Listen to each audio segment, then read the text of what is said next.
আসসালামু আলাইকুম। ইজিটিক্স এডুকেশনের পক্ষ থেকে তোমাদের জন্য রইল অনেক অনেক শুভেচ্ছা। আজকে আমি দেখো নবম ও দশম শ্রেণীর মূল পাঠ্য বই অনুশীলনী 1-এর 11 ক নাম্বার অঙ্কটি করাবো।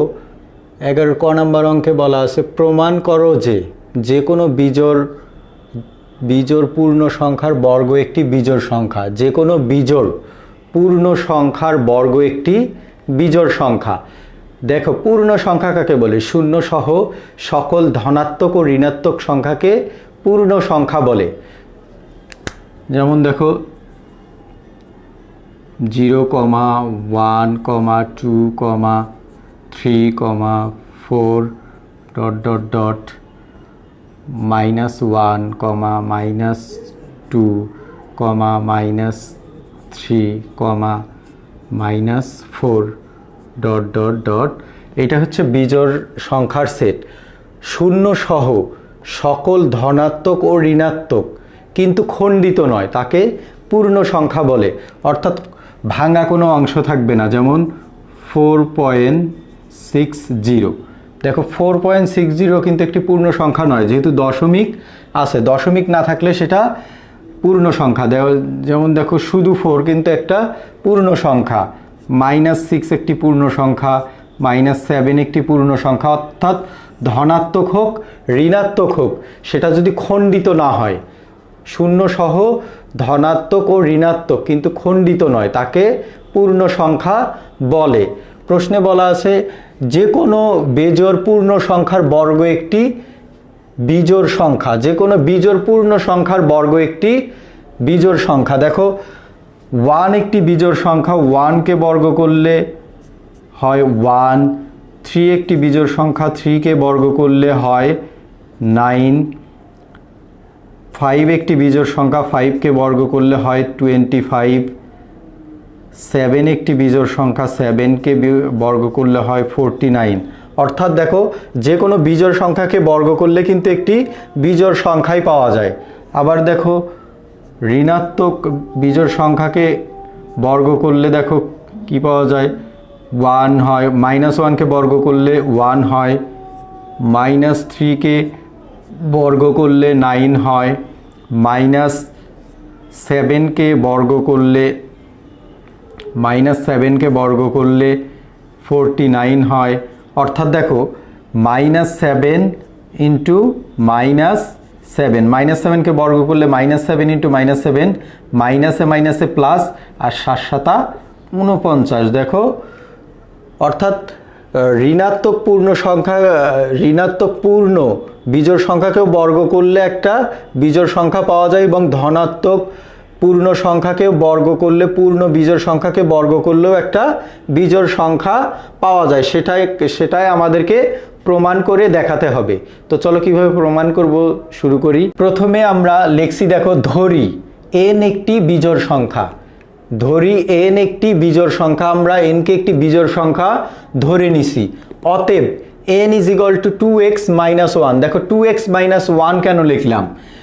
n যেহেতু একটা বিজোড় সংখ্যা, সমান সমান একটা বিজোড় সংখ্যা হবে। দেখো 2x, x এর মান তুমি যাই ধরো, 2 ইন্টু x এর মান ধরলাম 2 - 1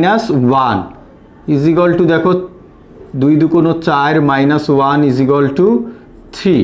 অর্থাৎ দেখো n সমান সমান আমি একটা বিজোড় সংখ্যাই কিন্তু ধরছি। 2x - 1 কিন্তু একটা বিজোড় সংখ্যাই হয়। x এর মান তুমি যাই বসাও। দেখো x এর মান যদি ধরি 6 - 1, 2 লিখছি, 2 x এর মান লিখছি 6, -1 ছিল -1 লিখছি, = দেখো 6 × 2 = 12 -1 = 11। অর্থাৎ x এর মান আমি যাই এখানে বসাই, একটা পূর্ণ সংখ্যা যাই আমি এখানে বসাই, একটা কিন্তু বিজোড় সংখ্যা পাওয়া যায়। অর্থাৎ n যদি একটা বিজোড় সংখ্যা হয়, এটাও কিন্তু একটা বিজোড় সংখ্যা যেখানে x এলিমেন্ট z। অর্থাৎ তোমরা মনে রাখবে পূর্ণ সংখ্যার সেটকে কিন্তু জেড দ্বারা প্রকাশ করা হয়, অর্থাৎ এক্স এর সদস্যগুলো কিন্তু একটা পূর্ণ সংখ্যা হবে, সেটা মাইনাসও হতে পারে প্লাসও হতে পারে, কারণ বিজোড় সংখ্যার সংজ্ঞা হচ্ছে শূন্য সহ সকল ধনাত্মক ও ঋণাত্মক কিন্তু খণ্ডিত নয়, তাকে পূর্ণ সংখ্যা বলে। এখানে তুমি এক্স এর মান ধনাত্মক ঋণাত্মক যাই বসাও, এক্স কি 2x - 1 কিন্তু একটা বিজোড় সংখ্যায় হবে, যেহেতু আমরা n একটি বিজোড় সংখ্যা ধরে নিছি, ইজ ইকুয়াল টু একটা বিজোড় সংখ্যায় হবে। ধরো x is equal to y দেওয়া আছে, x এর মান যদি 3 হয় তাহলে কিন্তু y এর মানও 3 হবে। x অর্থাৎ x যদি একটা বিজোড় সংখ্যা হয়, y এ সমান কিন্তু একটা বিজোড় সংখ্যা হতে হবে। এবার দেখো এটাকে আমরা বর্গ করব। দেখো বর্গ কেন করব, দেখো বলা আছে যে কোনো বিজোড় পূর্ণ সংখ্যার বর্গ একটি বিজোড় সংখ্যা। এটা যেহেতু একটা বিজোড় সংখ্যা, এটাকে বর্গ করলে আমরা একটা বিজোড় সংখ্যা পাবো। এখানেই বলা আছে বর্গ একটি বিজোড় সংখ্যা, এই কারণেই বর্গ করছি। দেখো n কে বর্গ করলে হয়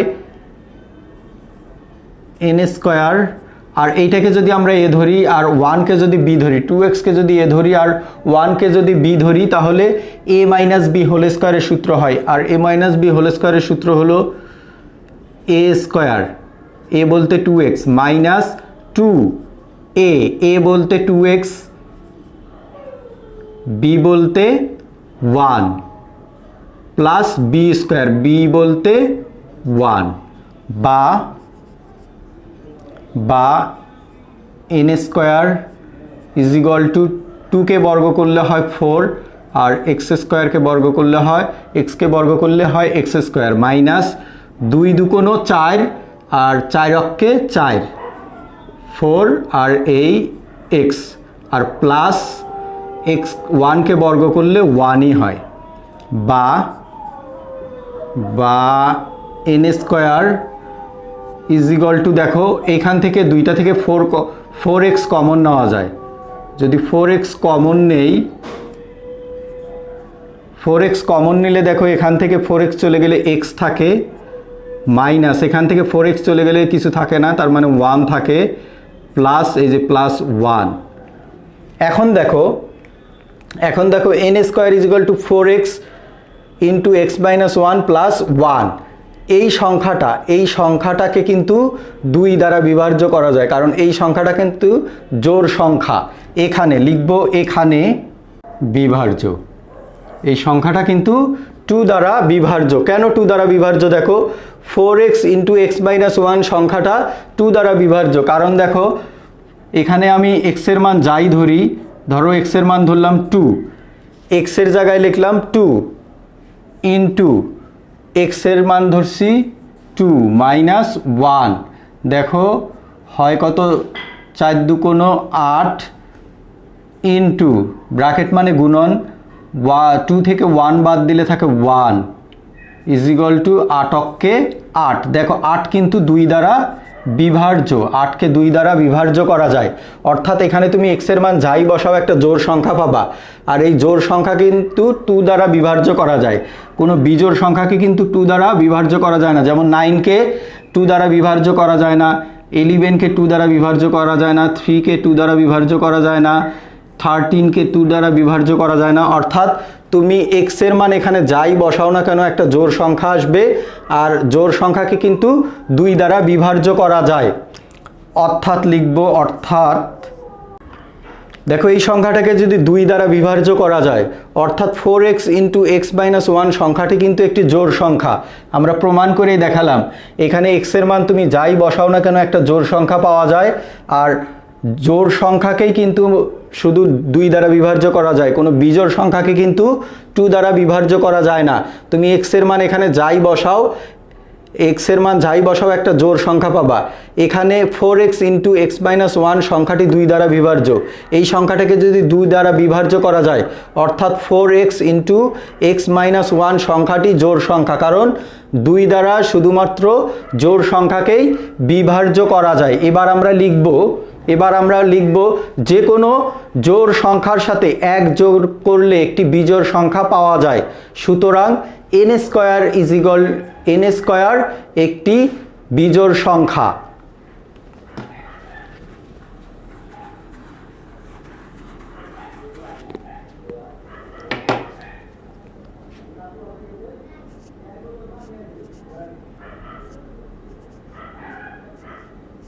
দেখো আমি যা বলছিলাম তাই লিখছি, যে কোনো জোড় সংখ্যার সাথে 1 যোগ করলে বিজোড় সংখ্যা পাওয়া যায়। দেখো যে কোনো জোড় সংখ্যার সাথে 1 যোগ করলে কিন্তু একটি বিজোড় সংখ্যা পাওয়া যায়। দেখো 2 একটি জোড় সংখ্যা, 2 সাথে 1 যোগ করলে 3 হয়, 3 একটি বিজোড় সংখ্যা।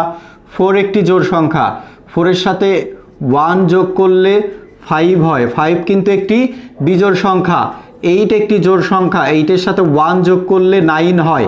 অর্থাৎ দেখো যে কোনো জোড় সংখ্যার সাথে 1 যোগ করলে কিন্তু একটি বিজোড় সংখ্যা পাওয়া যায়, সেটাই আমি লিখছি। যে কোনো জোড় সংখ্যার সাথে 1 যোগ করলে বিজোড় সংখ্যা পাওয়া যায়। দেখো এটাকে আমরা ক্যালকুলেশন করে দেখছিলাম, x এর মান আমরা যাই বসাই না কেন একটা জোড় সংখ্যা পাওয়া যায়। দেখো আমি আরেকবার দেখাচ্ছি, x 4x আছে, ইন্টু x এর মান ধরলাম 3, ইন্টু x এর মান ধরছি 3 মাইনাস 1। দেখো 3 4 12, আর 3 থেকে 1 বাদ দিলে থাকে 2, 2 ইন্টু ব্র্যাকেট মানে গুণন, ইন্টু দেখো 12 দুগুণ 24। দেখো জোড় সংখ্যা হয়, অর্থাৎ x এর মান তুমি যাই বসাও না কেন, 4x ইন্টু x মাইনাস 1, এখানে x এর মান তুমি যাই বসাও না কেন একটা জোড় সংখ্যা পাওয়া যায়। আর জোড় সংখ্যার সাথে যে কোনো জোড় সংখ্যার সাথে 1 যোগ করলে কিন্তু এটার সাথে যদি আমরা 1 যোগ করি, এই যে যোগ 1 যোগ করলে 25 হয়, 25 হয়। 25 কিন্তু একটি বিজোড় সংখ্যা, তাই লিখছি যে কোনো জোড় সংখ্যার সাথে 1 যোগ করলে বিজোড় সংখ্যা পাওয়া যায়। এইটা যদি বিজোড় সংখ্যা হয় তাহলে এইটাও বিজোড় সংখ্যা, কারণ সমান সমান দেওয়া আছে। এই পাশে যদি জোড় সংখ্যা হয় এটাও জোড় সংখ্যা হবে, এই পাশে যদি বিজোড় সংখ্যা হয় এইটাও বিজোড় সংখ্যা হবে।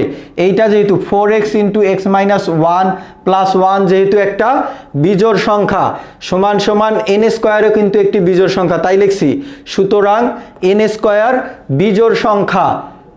অতএব যে কোনো বিজোড় পূর্ণ সংখ্যার বর্গ একটি বিজোড় সংখ্যা। এবার লিখব যে কোনো বিজোড় পূর্ণ সংখ্যার বর্গ একটি বিজোড় সংখ্যা প্রমাণিত। অতএব দেখো আমি যা বলছিলাম তাই লিখছি, যে কোনো বিজোড় পূর্ণ সংখ্যার বর্গ একটি বিজোড় সংখ্যা। যেহেতু আমাদেরকে প্রমাণ করতে বলছে যে কোনো বিজোড় পূর্ণ সংখ্যার বর্গ একটি বিজোড় সংখ্যা, আমরা কিন্তু প্রমাণ করে ফেলছি। দেখো 4x ইন্টু x মাইনাস 1 কিন্তু একটি জোড় সংখ্যা, আর যে কোনো জোড় সংখ্যার সাথে দেখো 1 যোগ করলে একটি বিজোড় সংখ্যা পাওয়া যায়। এইটা যদি বিজোড় সংখ্যা হয় সমান সমান এই n স্কোয়ারও কিন্তু বিজোড় সংখ্যা, তাই আমরা লিখছি সুতরাং n স্কোয়ার বিজোড় সংখ্যা। যেহেতু আমাদেরকে প্রমাণ করতে হবে যে কোনো পূর্ণ বিজোড় সংখ্যার বর্গ একটি বিজোড় সংখ্যা, প্রমাণ কিন্তু চলে আসছে আমাদের। সুতরাং n স্কোয়ার বিজোড় সংখ্যা। অতএব যে কোনো বিজোড় পূর্ণ সংখ্যার বর্গ একটি বিজোড় সংখ্যা। আশা করি তোমরা 2-1 বার ভিডিওটি দেখলে এবং 2-3 বার প্র্যাকটিস করলে অঙ্কটি খুব সহজেই করতে পারবে। আজকের মতো এই পর্যন্তই। আল্লাহ।